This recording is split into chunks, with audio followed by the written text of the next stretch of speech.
Assalamu alaikum hürmetli televizyon köylüler. Uygur televizyonunun gündelik haberlerini görüşünlerine karşı alımız.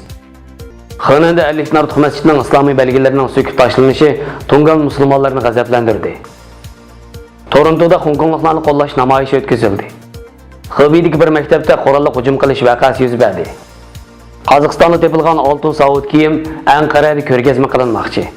Tövəndə diqqətinizə xəbərlərimizdən təfsili məzmunlarda bolsun. Sumiston to'rining xabarida Xitoy Kompartiyasining butun mamlakat miqyosida qo'zg'algan islomni jungovchilashtirish planidan buyon nurg'un o'lkalardagi masjidlarning islom dinining belgilari majburiy sökib etilgan. Xonanda 1 milliondan ortiq tungan musulmonlar bor bo'lib, islomni yo'qotish harakati bargan sir kuchaygan. Hukumat xizmat qiluvchi xodimlarning bildirishicha, Xonan Kompartiya tarafidan nuqtaliq sinoq rayoni qilib belgilab, barliq masjidlarning islomiy belgilari sökib tashlanib, davlat belgilab bergan jungo tekis cho'qqiliq binokorlik uslubiga o'zgartirilgan. Tuzitishni rad qilganlarning diniy faoliyat so'rovlari amaldan qoldirilgan. 6-7 aylarda hukumatning kuchli besimi ostida nurg'un masjidning munarlari, oy belgilari, gumbazlari sökilib, yomg'ir suvi o'tib remont qilish to'g'ri kelgan.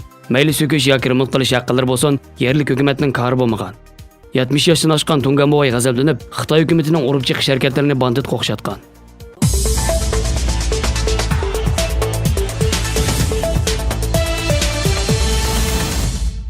Kim 19 yılı 9 ayının 2. günü Kanada'nın Toronto şehrinde Hong Konglularni qo'llash namoyishi o'tkazildi. Bu namoyishga To'yganjon Abdulla boshchiligida Sharq Turkistonliklar qatnashdi.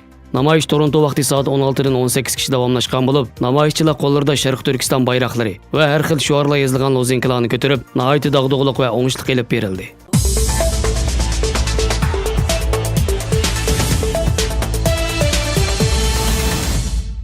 Xitoyning Xubey өлkəsidəki bir başlanğıç məktəbdə qurolli hujum qilish vaqasi yuz berib, 8 o'quvchining jinidan ayrilganligi xabar qilindi. Enişi shaharlik soqchi idorasi bayonot berib, Chaoyangbu başlanğıç məktəbida dars boshlanishdan burun 40 yoshli Yu familiyalik birining o'quvchilarga qurolli hujum qilganligini bildirib, o'quvchilarning hujumga uchrash shakli va hujumning muddaosi to'g'risida ma'lumot bermagan. Yangi o'quv-o'qitish yilining 1-kunida yuz bergan hujumda 8 o'quvchining jinidan ayrilganligi, 2 o'quvchining yaralanganligi qayd qilindi. Soqchilar nazorat ostiga ilingan gumondarni so'roq qilish xizmatlarining davomlashayotganligini, Komandarning buningdan burun jinoyat sodir qilishga urinish bilan ayblanib qamoqqa ilinganligini, iyun oyida jazo muddatini to'shqizib turmadan chiqqanligini bildirdi.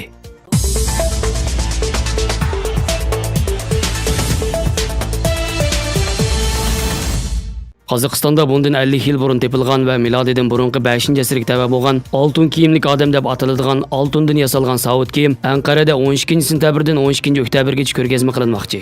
Qozog'iston elchixonasining mas'ullarining bildirishicha, milodidan burungi sak davrga tava oltin odam yoki yana bir atalishi bo'yicha oltin kiyimlik odam Anadolu madaniyatlari muzeyida ko'rgazmaga qo'yiladi ekan. Qozog'iston oltin muzeyida qo'yilgan oltin kiyimlik odam ilgari kiyim bo'lib Belorussiya, Ozarbayjon, Rossiya, Xitoy, Polsha va Janubiy Koreyada ko'rgazma qilingan. 1969 yılı Qozog'iston arxeologlar tarafidan Almuta shahri atrofidagi Eski daryo bo'yidan topilgan oltin kiyimlik odam milodidan burungi 5-asrda yashagan sak davridagi kishilarning oltin ishlash texnikasini yoritib berdi.